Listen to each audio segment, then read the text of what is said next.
Welcome back, guys. How are you doing? I hope that you are having a wonderful weekend. It's disappointing when you have to give bad news, you know? When a person throws the stones, that's plural. When a person throws stones and hides their hand, it's, they find themselves in a bit of a situation that might be unhandleable. A father was stealing mail from his daughter for years. Everywhere she moved to, he stole her mail. She could not understand why it is that he kept doing this. Well, in the end, she was able to put the pieces together as to why he was doing this. If you know a person's address, you can pin them for certain things. Then the next thing, going into groups on Zoom meetings, having Zoom meetings and speaking about things that you should not be talking about. You know, you're planning on taking someone out. You're planning on stealing from the person. You're splitting money up from someone's inheritance. You know, all these different things. You know, if you really want to be smart about it, the last thing you need is a paper trail. People shredding papers. Enough information's already been given. People trying to delete certain things that happen online. When you put things online, it's there forever. Forever, ever, forever, ever, ever. So you got to look at these things. Sometimes when we are trying to harm another person, we find ourselves harmed in the end. It's most important when you are trying to do something of quality. Do something to help people, not hinder. Because when you are planning on trying to hurt another individual, you end up hurting yourself. I stated in one of my earlier videos that there were two women in a family that were not in that family. You know, there was a girl who fell in love with this guy, but they said they were cousins, so she could not date him. Well, her father lives in Harlem. He's a Spanish guy. That's why she's so much lighter than her siblings. Her mother died, so when her mother died, her mother didn't leave this secret with her, but all the family members knew, Ebony. All the families knew. Somehow it's really disappointing that so many family members know and they keep the secret from the individuals. Now I know certain people are going to watch this and they're going to know exactly who it is that we might be speaking of. But just make sure that you're not part of it, because the saddest thing is when a person decides they want to sign someone's name for an inheritance or sign that person's name for money or property, especially when it's your sister. People say stepsister, half sister. Oh, it's still the same thing in the end, because in the end, we really have to realize, we have to look at it. Is that person really related to us? There's been a story throughout the family for years, hiding things from the family. Or let's look at the family business. Insurance money is a main practical thing in this family. People hurting other people, taking other people out, taking from them and putting the money, recycling the money into different people's hands. You know, sometimes you have to leave a situation in order for the information to become clear. When you're in the situation, it's hard for you to really see it. It's almost like you have a group of friends and you trust these friends, or even, let's say, I'll put my own self out there. You know, trusting your sister, and you think your sister's gonna hold your information, and your sister's the main person who plots against you. Brother, sister, whoever, you know. You have to really look at the situation. Again, you go to God. He's not going to show any harm to you. He's going to always give you the truth. And he's going to give it to you sometimes in clues, sometimes in parables. You don't always see it the way that you want to see it. It's not going to be as easy sometimes. Sometimes you got to wait for the answer, but he still gives you the answer, and that's the main thing. You have to know that in this lifetime, we are all going to have to give a little, love a little, you know. Now, if you're going to take, somebody gave me a free lemonade, you know, And I thought that was just so sweet. Oh, you gave me nice lemonade or whatever. But I mean, thank you.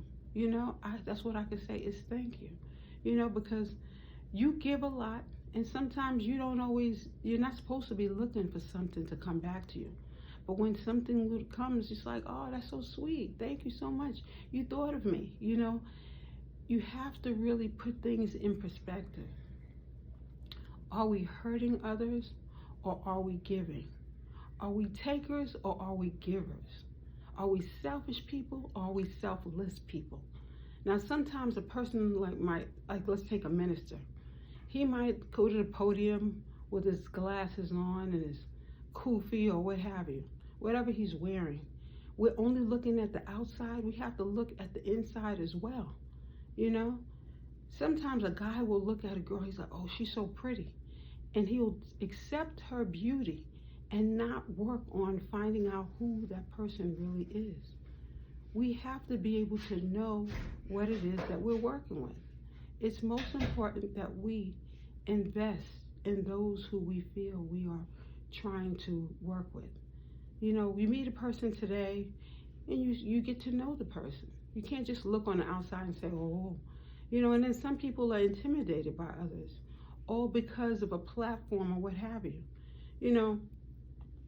I met somebody and my intuition was telling me, do your hair today, do your hair today. And I didn't do my hair that day. I wrapped my hair up, and when I wrapped my hair up, I went out and I had to get a cab, and I was running around, I was running my errands, and then somehow I ended up in Miami, getting into a taxi. And before getting into the taxi, I came across a person, and oh, he was so handsome, 6'4", I believe he was, dark chocolate. Oh my goodness, I couldn't believe it. And he said, hey, I said, hi, how you doing? Whatever. We had an interaction, a conversation, and he gave me a hug before getting into his taxi. And you could see when he got into his taxi, it was almost like both of us were wondering, like, why didn't I get into that taxi or whatever? But either way, I had errands to run. Plus, I had a flight to take that day.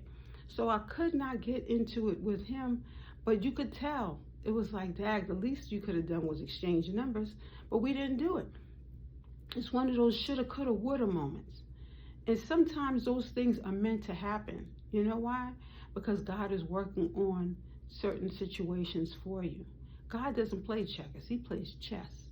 It's like, I brought this subject up before too. I'm speaking randomly about so many different topics, so we already know. When you come on this platform, that's what I do.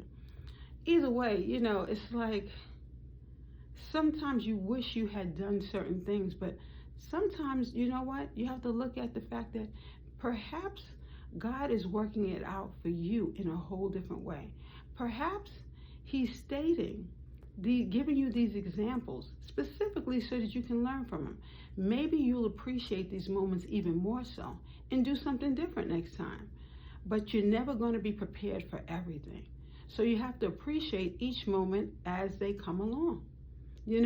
Now, one of the things that you have to always try to look at. Now, I'm not perfect. And I'm not even trying to act like I'm perfect on this platform. I make mistakes just like everyone else. But while I'm even making the mistakes, usually that night, I have to work at it. I have to think about that. I did this. Maybe I could have done this differently.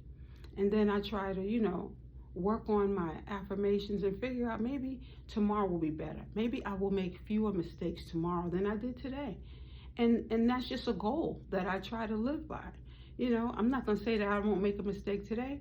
I'm probably going to make plenty. But while I'm making these mistakes, I'm trying to learn from them. I had an incident the other day where I was working with someone, and the energy was just, I felt like I was fighting the grain the whole time.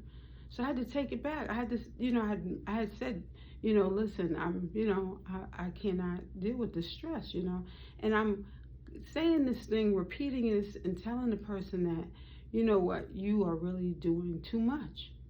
But at the end, I said, why am I playing this tug of war? The person might learn better with me, not in their circumference. So I took care of myself, and I said, I'm done here. And I walked away from the situation. the frustration, the stress, and all that was alleviated once I left the situation. And I said, why was I trying so hard? Because, and that person was probably trying so hard too, but our energies were clashing. Sometimes when your energy is clashing with another person, you have to remove yourself from the situation. Don't stay where you're not wanted. Don't try to fight something when you don't have to fight it. You don't have to work with that person. You can work with someone else, or you can work solo. You know, the thing is that I was there trying to learn something, and that wasn't, I was finding myself in a situation where it was a constant battle, and the energy was just totally just too much. And I felt like I had already learned this lesson before, but I didn't learn from the mistake prior, but this time I feel like I had to remove myself from it. And I was looking at it like, you know, well, I'm trying to help this person. And they probably were saying the same thing. But sometimes your energies don't mesh. So when your energies are not meshing, you have to take yourself out of the situation. Know when it's time to go. That's really what it is. And when you know when it's time to go, when you know when it's time to remove yourself from a situation, that's when you go, okay? So thank you for joining us here at Lovely Being You, because it is always lovely being you. Regardless of what situation you find yourself in, your experience is different from the next person's experience. Live with it, learn from it, love the journey. All right.